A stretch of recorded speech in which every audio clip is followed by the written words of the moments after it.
listening to the Casting Shadows podcast.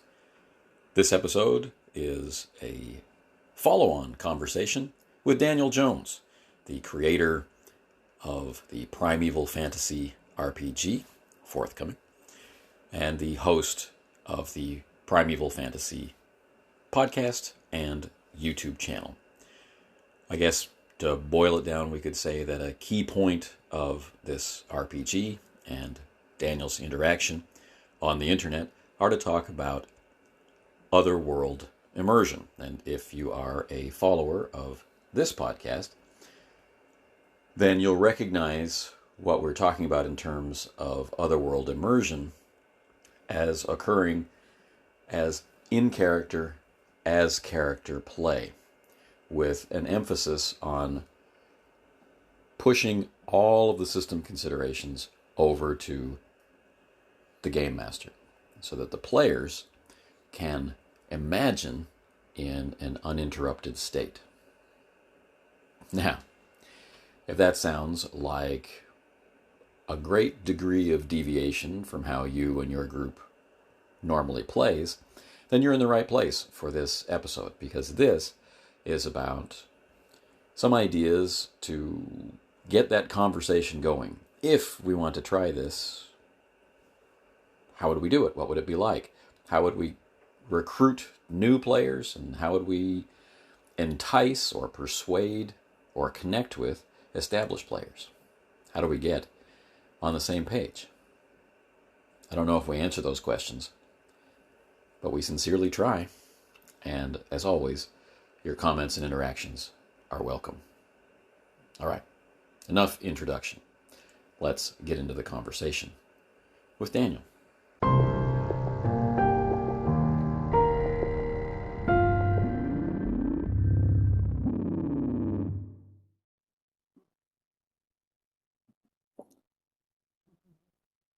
I'm joined today for another conversation with the host of Primeval Fantasy podcast and YouTube channel. And we have it upon us to discuss, well, getting people on the same page. When we have a specific goal in mind for play, or when we have a specific taste that we're looking to meet, how is it that we actually go from the desire to getting people around the table to actually do that thing? So that's what our conversation is for today. So welcome, Daniel. Thanks for joining me. Thanks. Great to talk with you again. All right. So since the last time we talked, has anything new transpired in the realms of imagination on your end? No, I'm in the digging the ditch with a spade.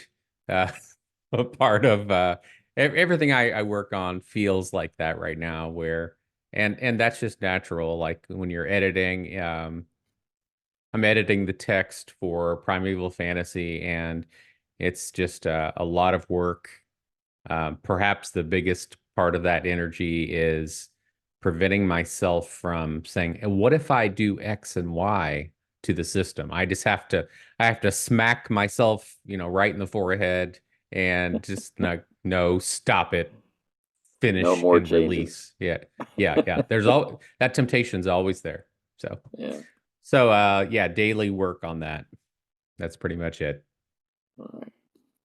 And remind me, how long has your current group been playing together? The people I play with right now, most of them 20 years. Okay. So a fair Others, length of time. Yeah, that's right. The one gal who plays with us has only been for like 3 or 4 years, but yeah, everyone else, yeah. And then I don't even consider those are still the quote unquote new group. Right, the new guys. The old group is 32 years, 35 Right. years, whatever. Yeah. Do you also still play with the old group? Just periodically. I have one of my old high school friends and we play on Zoom Right. but we haven't for the past several months. But that's always great also, but it's different. Sure. Yeah. Okay. So the last recruitment drive was 3 or 4 years ago. It wasn't even that. It was just incidental. Oh, As a general rule, gave up on finding people that I think would, game well together. mhm. But to be fair, I haven't tried. So Right. yeah, There's only so many hours in the day. There's only so much. yeah, And yeah, if you have a group, the desire to mess with it, I right, think is one of those things. Is it the right. red wire or is it the blue wire? So, in my case, I've been gaming with the same group of guys pretty regularly for a number of years. Online, we have a different group that plays offline, where we don't record the sessions, so that it could just be Yeah. it can just be fun.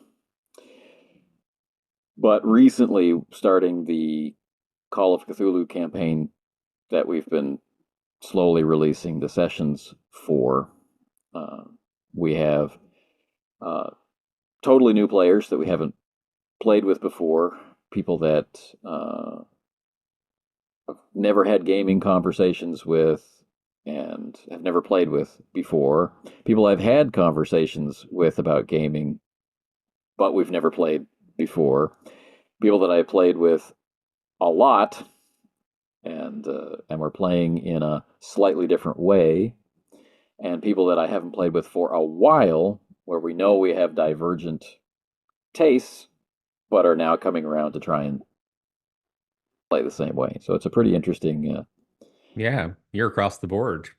situation to be in all in Yeah, one game, yeah. kind of thing. But okay, so when you think about getting people together to play in a particular way, what how to put it? What are the concerns or the criteria that come to mind first for you? So I would I would start off by saying that if you're talking with people who have played together or before, especially those who played for a long time, there you're going to walk into a minefield of potential conflict because when people play for a long time, they inherited and then built on a bunch of habits, most of which they're not aware of. And like all of these hidden presuppositions about how the game should be played. Mm, And so, so then you have your body of presuppositions and my body of presuppositions. And what I've seen happen a lot through the years is people will say, "Well, let's just play together," and then they'll sit down, and then they're confused when all these conflicts arise. Like, how could this possibly happen? And maybe this is from we're what is it that so that you have the original gamers who were adults in the 70s, and then my generation. Um, Munchkins. We were the Munchkin players. So we were the right, little kids who picked it up. And so anyway, back in the day, long before the internet existed, um, you only had your little group of people based on where you lived. So, right, where I lived, there wasn't this, place you go to where there's 8 groups of different players. You just had your friends, and no one knows who introduced us to D&D. It just happened, right? And you start right. playing. So, it could be that old presupposition of, okay, friends get together and let's play like you do with Monopoly. Maybe that's where the habit came in. But anyway, it's nowadays it's a ludicrous proposition to say, hey, stranger who's been playing in your own groups, we'll play together and we'll somehow magically mesh with all of our presuppositions and habits. That's just never going to happen, right? Right. Um, Not even with something so straightforward, ostensibly as like Monopoly or Risk or whatever, right? Right. Um, There's still house rules out there. yeah, Uh, right, right. I didn't know until I was in my 30s that everyone plays Monopoly wrong. If you compare it to what's written down, like no one yeah. follows that. No one reads Yeah. those. But yeah, so anyway, I mean that's a huge hurdle, right? Yeah, Right. you have all these that's why the easiest is to find people who have never role played together. Or no, I'm sorry, never role played and be like, okay, here's what we do. Because now, you pass on your tradition or your presuppositions, Sure. and there's, no conflict. But that's the exception to the rule. Right. And Yeah. and maybe easier at certain points in our lives, like when we're very young, it's easier, and when we are transitioning to a new phase of life, like going to university or something along those lines, or entering the retirement home, Right. God. that kind of thing.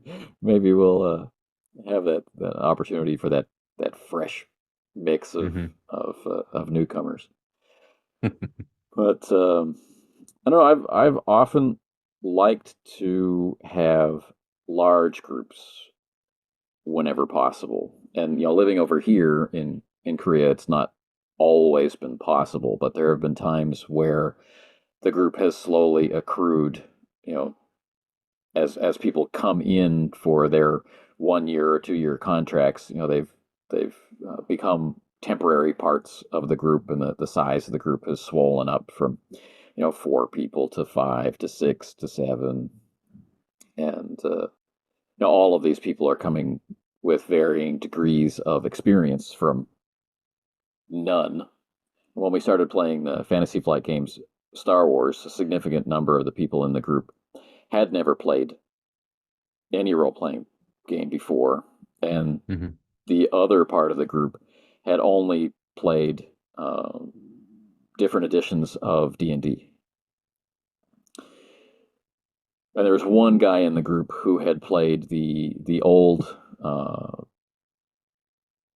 original version of the Aliens RPG when it was new and he was very young. Hmm. So there was a pretty clean slate. Everyone had at least tangential connection to the concept of role playing games, whether that was a computer version or something along those lines. But that whole group had not role played together before, and many of them had never held role playing dice of any description together before, Hmm. and so it was, like you say, it was quite easy to get that group pulling in the same direction. Hmm. Um, but using that group as an example, I stepped back from the idea of purely communicating my my culture of play or my preferences for play, Hmm. and I took it as an opportunity to see what would settle out with this group of newcomers. Right? We had an actor in the group, so very outgoing, actual professionally trained actor in the group. We had a lot of educational professionals in the group. We had a lawyer. We had a couple of shy people, and we played in public in a coffee shop on Wow. Saturday afternoons. So it was loud. There's music playing in the background. It's like everything Yeah. I hate about Right. I don't think everything I I could hate. do that. Yeah. I don't think unless And unless I bribed them to bum rush everyone out and lock the doors, I don't think I could. right.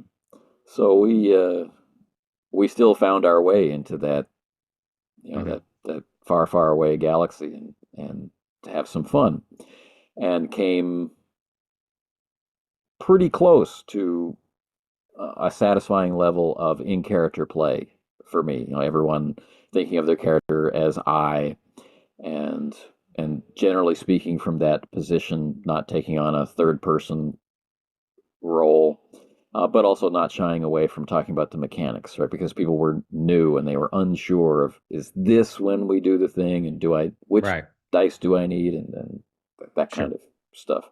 So to make it Mhm. really friendly, we always had the book on the table. You could look at it as you need to, and each different player was given the responsibility of knowing how their special skills and abilities worked. Mhm. Uh, so it was nice to be able to try that approach on for Mhm. size and have success with it. I can see scenarios where you could try the exact same setup and it just leading to arguments or personality clashes or Sure. whatnot. But this particular group was invested in working together to have a good time. But, so with the Call of Cthulhu group, I decided I wanted to try that again in a way. So we have solo players, and we don't think of it as a team, but anyway, pairs and trios of players who, like I said, we haven't played together before. Mhm. So the first period that has felt like one whole session of play, like we're playing multiple times for like 90 minutes to 2 hours at a go. Mhm. So at the point where we reached 6 to 8 hours of play was the part where we started to talk about how's it going for you, like checking in with is there anything you'd like to change, and how do you feel about the way that I, as the keeper of arcane lore, am presenting the rules to you, and that sort of thing. But that first quote unquote investigation was left largely without an explicit statement of this is how we shall play. It Right. was let's play and see what happens. It's been kind of interesting, the the culture of play that's developing and the reactions that we're having to it. Mhm. So that puts you and I in alignment a little bit, in that this particular campaign was predicated on the idea of minimizing as much as possible the impact that the rules would have on the in character experience. Mhm. So, um, not to the point where I'm taking on all of the roles for them so that they can have an unbroken experience, Mhm. but to the point where um, I think where a lot of people will choose to invoke the game system because it's fun to roll dice. Mhm. We're not doing that. We're instead invoking the competence of the character and saying, at this moment, it's not necessary to roll dice Right. because your character is good enough to achieve it. And when they're not good enough to achieve it, then it's, some version of please roll. Right. Yeah.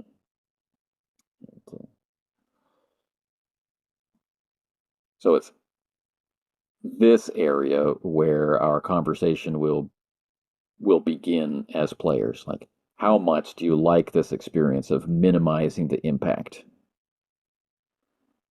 Would you like to continually refer to the system? Like, do you require it to have fun to play? Mhm. Or would you like to, dial it down even more? Would you like me to take on more of the system things? Or would you like to develop coded language? So when you hear a certain passphrase, you'll know that I'm calling for a roll, and you will Right. respond and give me a passphrase. And so we never have to stop, communicating in an in character way, Right. that kind of thing. Right. We're moving into those waters, right? How to get on the same page in those very specific game terms. Now, have you tried any games, whether solo, I mean, one-on-one or otherwise, where the players where you did full player opacity? Have you tried that yet? I haven't tried it in this campaign intentionally. Hmm. There have been sessions where it's worked out that way simply because of what their characters did and experienced. Hmm.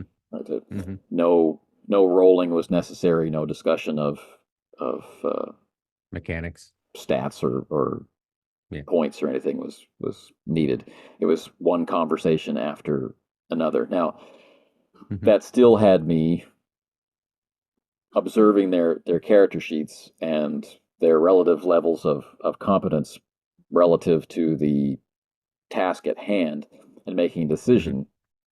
So I'm still using the system, but Hmm. they didn't have to experience it. So it has taken place.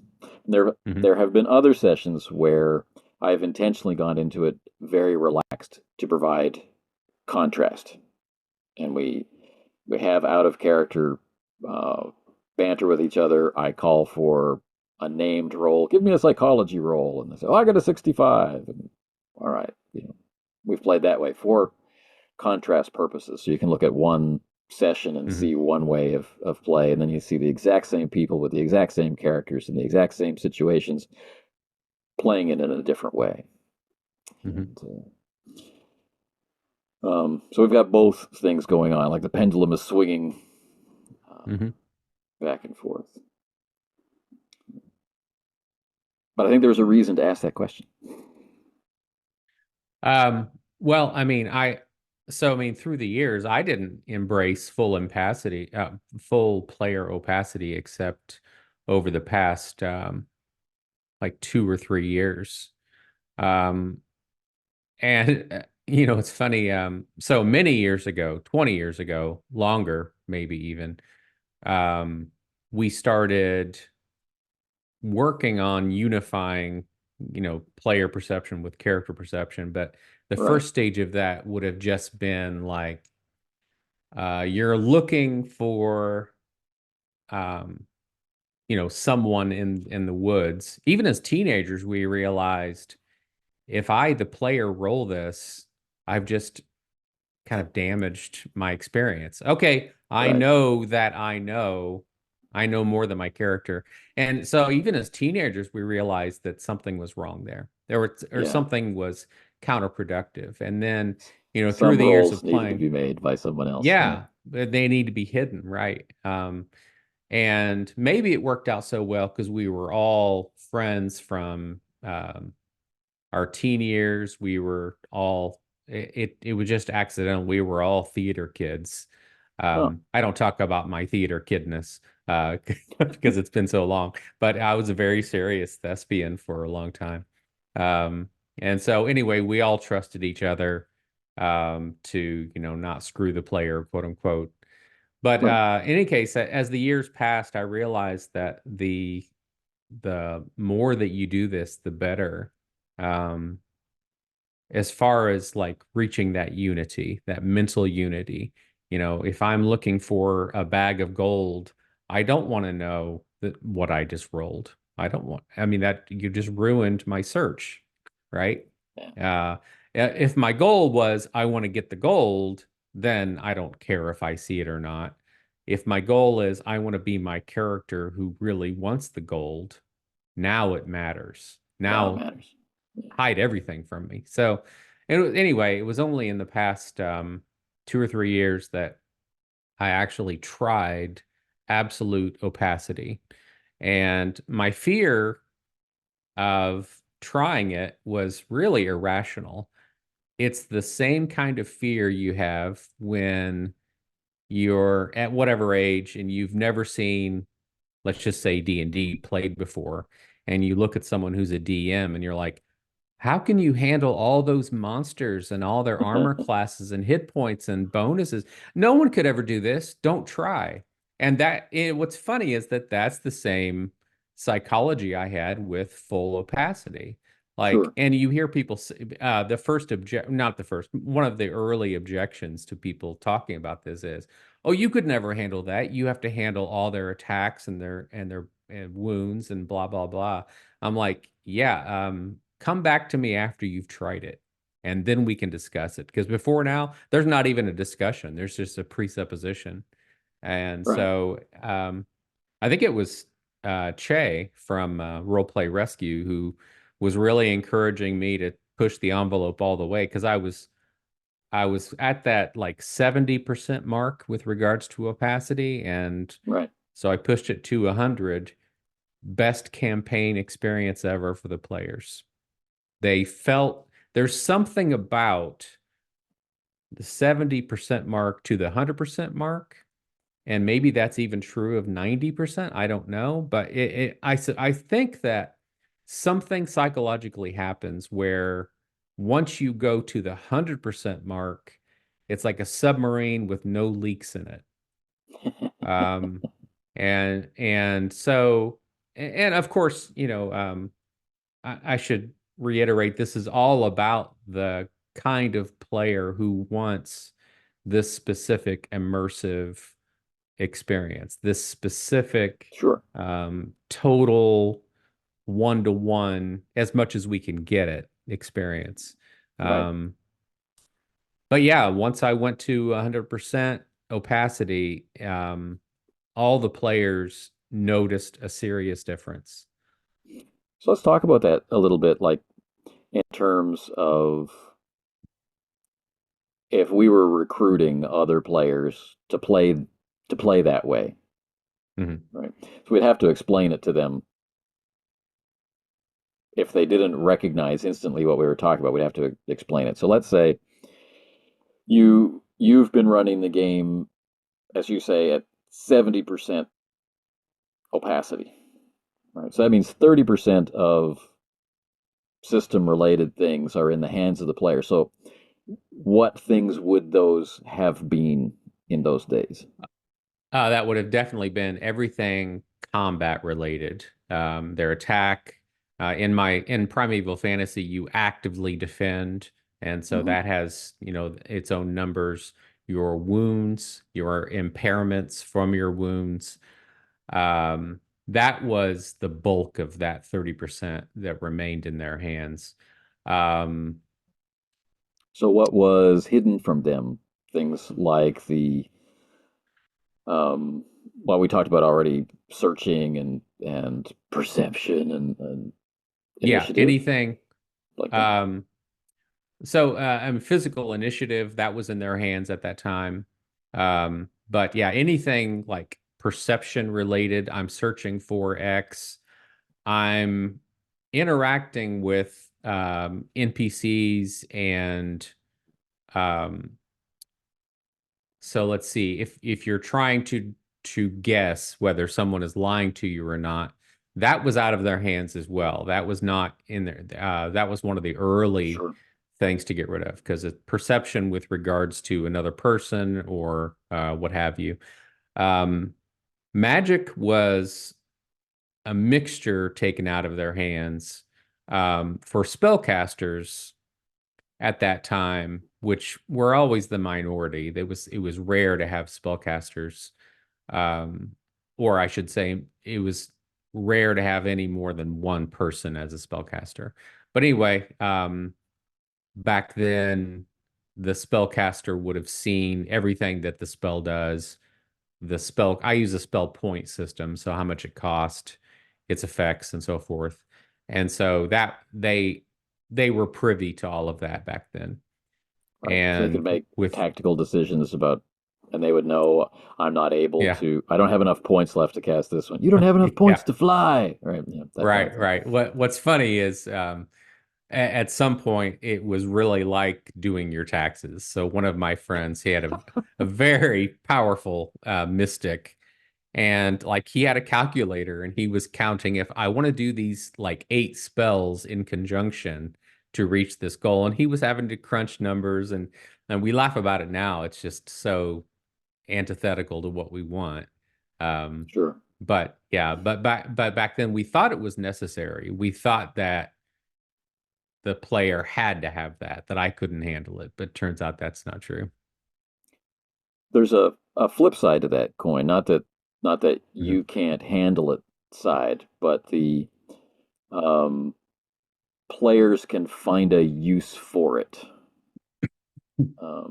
And I don't mean in the penetrating through to the secrets way. Like I've rolled my stealth check or whatever, and I see that Yeah. I'm successful, and so now I'm going to role play the success. I don't mean that per se, Hmm. but the what when we've talked about this in the past, the word that comes up is that it's an analog for the thing that you're doing. It's a way to in almost kinetically or physically connect to the action the character's taking. Like I roll the die, and that's a thrust of the sword, or it's the incantation of the spell, Hmm. or what have you. There's a way for it to work like sympathetic magic in a sense to summon up the feelings. But as attractive as that is, when taken away with the right procedures of play, with the right engagement of, what am I going to do as a player to represent the attack, to represent the defense, to represent the casting of the spell, to represent the searching for a hidden safe, or what have you. That thing is still an analog for what it is that we're imagining. It's just we're exchanging a roll of dice, or a quick stab at the calculator. We're exchanging it Yeah. for something else. And what have you seen manifest as that uh, in play? Yeah, for that. So the it's going to be pure description. And so everything, and this happens with a lot of players now, they will be describing and rolling, or describing and, subtracting spell points, let's say. But when everything shifts fully away from the meta, because those are all meta activities, they're quote unquote gamey activities. Right. And I mean, this is also another problem. Just the very semantics of game come into play, and pretty much derail most conversations. Well, at least on social media, but they're doomed anyway. Um, Yes, it takes effort to corral a yeah, yeah, specific meaning for a yeah, useful sure. length of time. Yeah, that exactly. Yeah. But so let me tell you this. So in my most recent campaign where I was using full opacity, and one of my players is some kind of a mystic, his description to me was that because he has no sheets saying here's this spell and the cost, he has lists of things he can do, but he's not sure exactly what they do in the old way. In the old way, it was, cause X points of damage, or, do X function for X period of time. And now it's something, it's only given to him in the same way that his character understands it, right? Right. So his relaying the experience to me is, this time I can feel myself doing it, quote unquote. So like when his character's out in the woods, and he makes the vines and the weeds grab someone. What he has relayed to me is that he feels it happening in a way that he didn't before with his other casters, because of I know this cost 18 spell points, and I know it's going to last for, 8 seconds, or, what have you. Um, and so, this goes back to the switching cost, and my guess is that, even though we were at 70% for a long time, those last 30% took the switching cost from, 50 to 0. Right. So And maybe that what can you do matters. with that? Yeah, what can you do with that Yeah. extra Yeah. focus? Right. Right. You can choose to imagine, your imagination can build uh, over time or be sustained over time in ways that you Mhm. probably weren't aware. Right? Like I've Yeah. met people who are clearly imagining and processing at the same time, but I think I've met a lot more people who are imagining and then they put that on hold. They can return to it, but then they process whatever needs to be processed, or they communicate whatever needs to be communicated, and then later on, when they get swept up in the description again, and they resume imagining. Right. Hmm. I've played with people who only imagine the cool parts, and I've played with people who imagine everything. And but in most cases of play, there's always something that comes along from the system that requires your attention. If you take that away from a person who's never played before, then they've lost nothing. Right. They don't know any better. But Right. if we take it away from someone who expects it, Hmm. then I think a common reaction would be, if not fear or nervousness, that's those words feel too strong, but there's that sense of, well, what would I actually do? Are we just going to sit around and talk to each other? Right? There's that kind of awkward part of it. Hmm. Um, which comes up even in something like what I'm proposing in the Call of Cthulhu campaign, where all we're doing is saying, the game master, the keeper, is going to take a look at the skill level that the character has, and if there's sufficient time and there are no negative circumstances weighing down on that particular level of ability, then success will be assumed. Yeah, I don't find that controversial at all. I think that that's common sense. Me too. and yet and Yeah, yet I mean, there's you are going to pushback have in people some quarters. who love the old, miniature gaming, wargaming components so much that, and I believe that a lot of people's habits are unconscious. Well, that's true of all of us, right? In Sure, yeah. every ever our lives. I mean, we make it through life because we have all these unconscious habits. I That's I right. don't think about how to take a shower. I just do Right. it because I've done it 8 trillion times. Yeah. And so with gamers, and they say, "Oh, you take away my dice. You've taken away my." It's like I've broken into their house and stole some precious heirloom.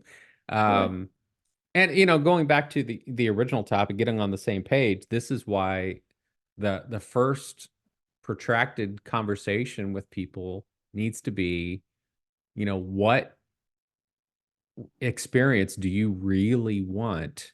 And strip it down and dissect it and finally pinpoint it. And sometimes, and again, this can't happen on social media. It can only happen in serious conversations. Um, but like, my where I landed was I know exactly what I want because I spent too long thinking about it and playing with people who did the same. And then, I slew all my sacred cows. Right. I'm a board gamer. I'm a nerd. I've made a couple of board games that I love. I love miniature wargaming. I love rolling the dice. I love crunching the numbers and exploiting the system. I get it. I love all of that.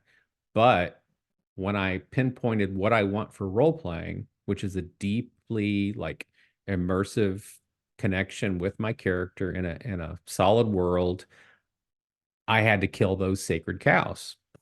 And Right. those sacred cows were dice and as a player rolling dice and Right. such. Yeah.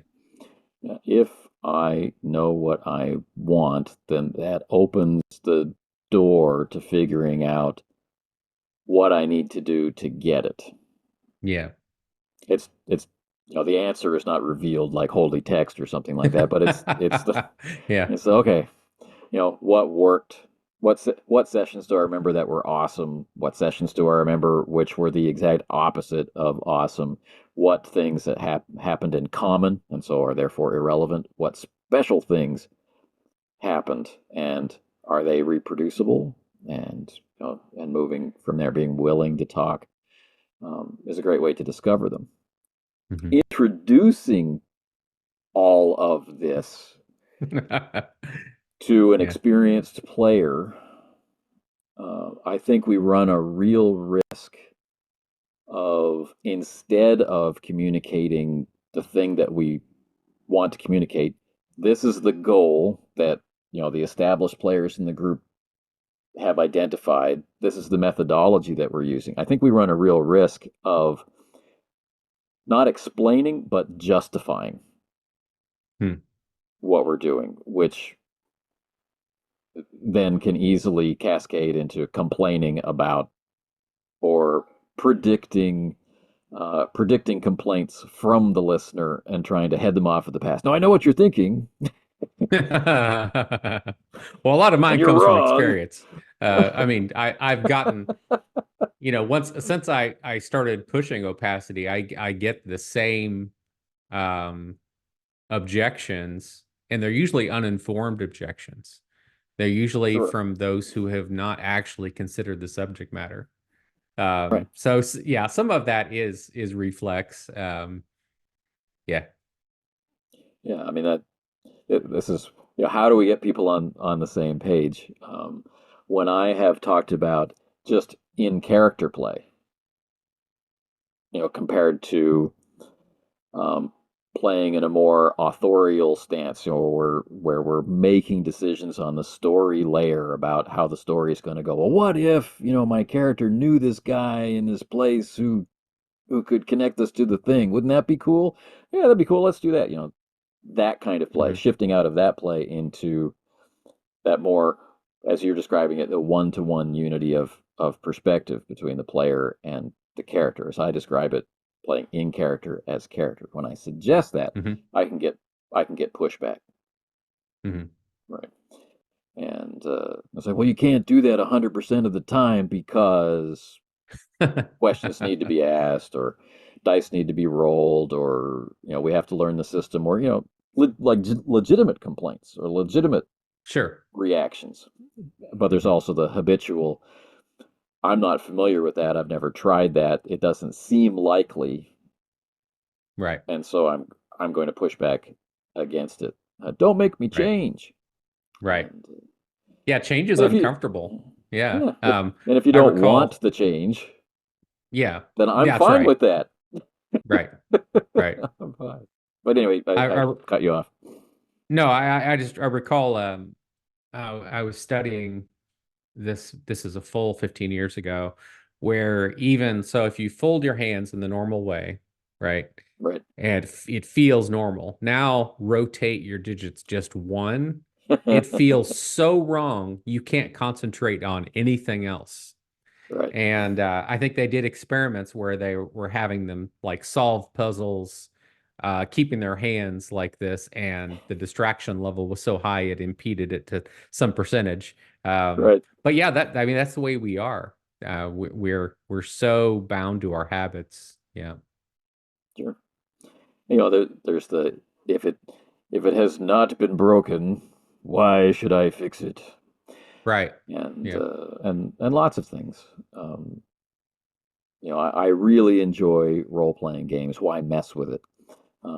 Well, you might enjoy it more, and it does. It can definitely sound like the slippery slope. You know, like people are hearing, well, I really enjoy being married. Yes, but you could enjoy it more if you experiment with these other marriages, and then you'll find the real marriage. It's Right. like, no, this is Yeah. not the argument we're having. We're talking about, Right. I like ice Yeah. cream. Yeah. Should I only eat one flavor of ice cream? Yeah. It's not your Or identity. It's not your yeah. commitment. It's your, Yeah. I imagine if I had never tried espresso, so I started off with coffee and only years later tried espresso, and now espresso's it. I don't even want coffee anymore. right, So I mean, yeah, that's the initial conversation. These initial conversations we're describing are so easy for people who've never played together, and after that, it's a question of personality. So some Sure. people are more open-minded, they're more open to trying things. And so and you're not going to convince someone who likes being staunch and likes being irrational, which is the majority of people in the majority of circumstances. People get off on being irrational and sticking to their guns, quote unquote. Um, and so Bruce Lee was the one who told us be like water. Yeah. I mean, he was quoting something from what 3,000 years ago, Yeah. um, but yeah, be like water. To get what you want, be like water. Yeah. Yeah. Which is interesting, you know, and be attentive, like some interesting experiences I've had is where I have felt I've met someone open-minded that's willing to try and experiment. So when I was playing all kinds of different games, some of which I liked a lot, and some of which really did nothing for me, right? But they were important to play and experiment with and Right. experience. I was playing with people that were quite excited about playing these games with me, and so I took that unthinkingly or uncritically as being open-minded. But in some of these cases, they didn't care. The game, whatever we were playing, when whatever it produced, was completely unimportant to them. What they were there for was the distraction or the camaraderie or what we did after, Hmm. right? They'd play the Sure. game so that we would go out and eat afterwards, that kind of thing. Sure. And I didn't notice it as much at the time because the groups were quite large, but as the groups got smaller again, they'd grow and contract and grow and contract. In the periods where they got smaller, I would always feel more tired after the sessions. It's like why is it less fun, or why is it harder? Is it the game? And I think in a lot of cases it was the kind of this not caring, this not being there for the game part of it, Oh, right. or the I guess the real truth of it is the misalignment of purpose. Some of us were there to experiment with a game to see if we liked it, and we wanted to talk about the experience. We wanted to explore the experience, and other Right. people were there to socialize. And you know that socializing aspect drained me, whereas the investigating the game part invigorated. Right. That totally makes sense. Yeah. So identifying who you're playing with, that's I guess that's the part where I start to get cautious now and concerned, like who am I playing with? Will it be Yeah. fun? Yeah. I mean, I think it's totally legitimate to find out before, because I mean, depending on how seriously you take this goal and this endeavor of getting what you want, it's worth, having long conversations with. And it shouldn't, no one should feel insulted, um, if Hmm. you find out that you're playing at cross purposes. It's not some kind of a test for, how good of a human being are you. We just Right. want very different things. Yeah. And so, if you want to be friends and hang out and do other things, there are more things in the universe than role playing, But contrary your to my tongue. own. Yeah, exactly. Yeah, exactly. Yeah. No, it's true. Yeah. So I mean, it's totally legit to have conversations and to conclude. I don't think we could play this game because I want X and you want you know you may want eight different things, but they're not X, and it's fine if we don't play together. It's not a Right. slight. Yeah. And contrary to my own example, though, I do like playing with new people. Like playing with new people. The socializing aspect is harder for me because I'm shy. But Yeah. the playing part, I really enjoy playing with new people because I'm always hoping that they're going to show me something, that they're going to bring something, and or they're going to work with work with a system, or they're going to work with a classic role playing challenge like multiple characters in a scene, conversing with each other, or rapid description or deep description, or they're going to present some skill that that I can marvel at, or that that I can be inspired and want to model or try myself, or expose me to something I'd never thought of before. I'm always hopeful for that. Mm-hmm. And so that's the counterbalance. My instinct is to not meet people, and my learned experience is that I really should. And somewhere in the middle has been my long years of gaming. Right. Yeah. So, all right. We have been talking about a particular type of play which is less common, right? And perhaps because it's less common, is more challenging. Right? It's like going back to the beginning in many ways. We're gonna have to unlearn some habits and then rebuild some habits. So not just learn new rules, and not just adopt a different style of play, and not just play on a specific layer of play, but actually take away all the things that you associate with a role playing game and go back to ostensibly how it was played early on, from 74, 75, 76, with the game master controlling the dice, right? And you are controlling your actions and your descriptions, but the system is occurring entirely behind the screen. Yeah, that's where I've gone. Yeah. Yeah. So then this is going to seem like work to some people. Like, oh, I don't know if I could, because they're thinking like a game master maybe. Like if I play this way and I like it, then I'm going to want to do it, and I don't think I can do it. So Yeah. I don't even want to experience it. Yeah, I get Or it. Yeah. And I also, I mean, this is like we were talking before where, I would I've been playing all this time, but the actual prospect of producing it and publishing it was I would be convinced for years it was, frivolous. And it's probably true, but now I'm going to do it anyway.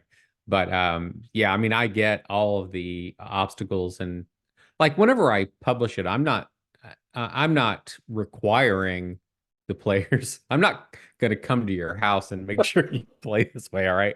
Uh, I really don't give a shit about your life, so do what you want. Um, but I'm also presenting the rules in such a way that if you don't do full opacity, I'm still explaining the rules in that way. I'm essentially going to write out the rules the way I played it, except for the past like 3 years. Because right, before then, I was around that 70% mark. And obviously, we loved it. Um, but I mean, why wouldn't I share that?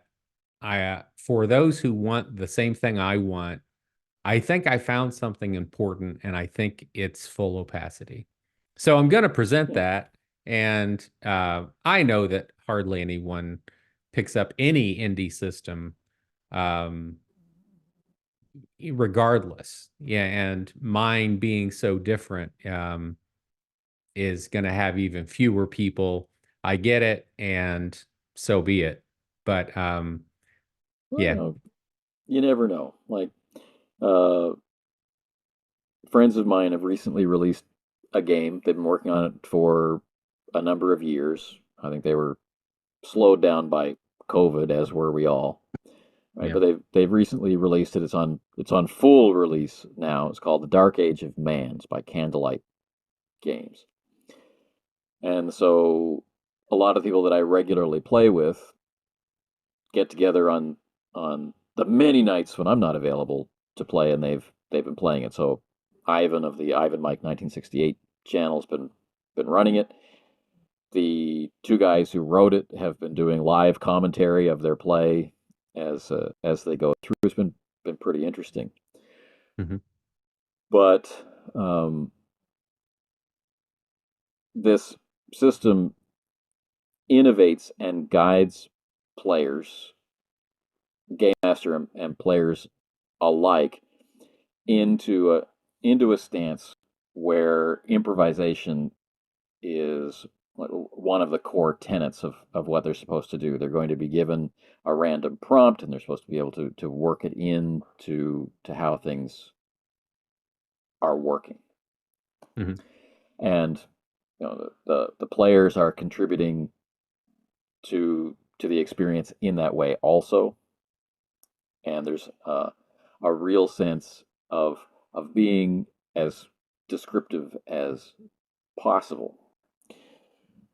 So, watching their actual play in one of the first sessions, the host of the Umbermancer channel, Aloy Centron, he was playing a mystical character, right?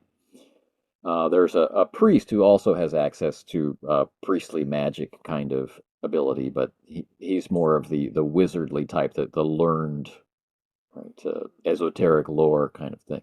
Mm-hmm. And what it occurred to him to do, he's a native Spanish speaker who's fully fluent in English, but none of the other players are speakers of Spanish. So it occurred to him that he'd be using magical lingo, which he understood what it meant, but that other people would just be hearing the sounds for. And so his spell casting is him describing the spell in Spanish. Nice. It's very effective. It's effective as an audience member. It was effective as a fellow player. If joined by other Spanish speakers, I'm not sure how effective it would be. But I mean, apart from actually learning a magical language, right? I'm going to study Esperanto so I can play role-playing games better. Right. I think it's just a really beautiful way to make it happen. And then all of that stuff, like I cast a spell, disappears. Right. And it becomes the experience of casting the spell, both for him, he's really inside that experience, and for them. So I think that's interesting. that there are traces of this kind of play. There are traces of the spectrum of in-character play out there. Yeah. And I mean, it's so hard to guess, but even from just looking at YouTube or Twitter, I think that the appetite for something like we're describing is stronger than it was, let's say, 5 years ago. Or maybe it's more vocal than it was. I don't know. But I think one of the reasons that I'm proceeding with publishing Primeval Fantasy is because I do see enough hope that I think there are a handful of people who will enjoy it and try things. So I think the appetite's out there. Yeah. Yeah. And we always have the opportunity to introduce new people to their favorite food for the first time. So. Yeah. That's right. Yeah, that's right. Well, on that uplifting note, let's draw this conclusion or this conversation to a close. And thank you again for joining me, Daniel. It's been a lot of fun to chat. Yeah, I always love chatting and love your videos. Always good meat in there to chew on. Thanks. Yeah. Right. So I look forward to getting together again for another meaty conversation in the future. Awesome. But until then, all right. Take care. All right, you too. All right. And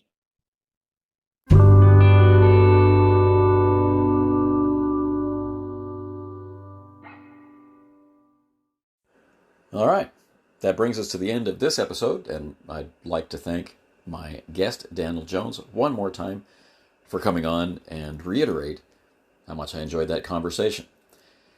It can be a difficult thing to try to start a new group to build from the ground up, knowing that the thing that you're really interested in doing might not match up with the common perception that newcomers or long-term players might have about the hobby. Maybe you want to play a very old game that's no longer in print. Maybe you want to play a very new game that doesn't work the way people think they should, right? Think back to all those moments. I'd like to play Top Secret. It's not fantasy, it's about spies. I'd like to play Fantasy Flight Games Star Wars. It uses these even more unusual dice. I'd like to play BX Dungeons and Dragons. I'd like to play Palladium. I'd like to play Rift. There are many situations where the conversation we talked about today comes up in our lives, especially as we age. So I hope in that regard it has had some use. And I hope maybe it has inspired people to share their methods and their insight in helping to build a group up, even if it's just to experiment. Feel free to contact us through the means provided in the show notes. But anyway, future episodes are going to take a look at the games that we're running now. There are some call-ins, and of course, as always, there's some talk about the stuff of role-playing games. Until the next time, take care.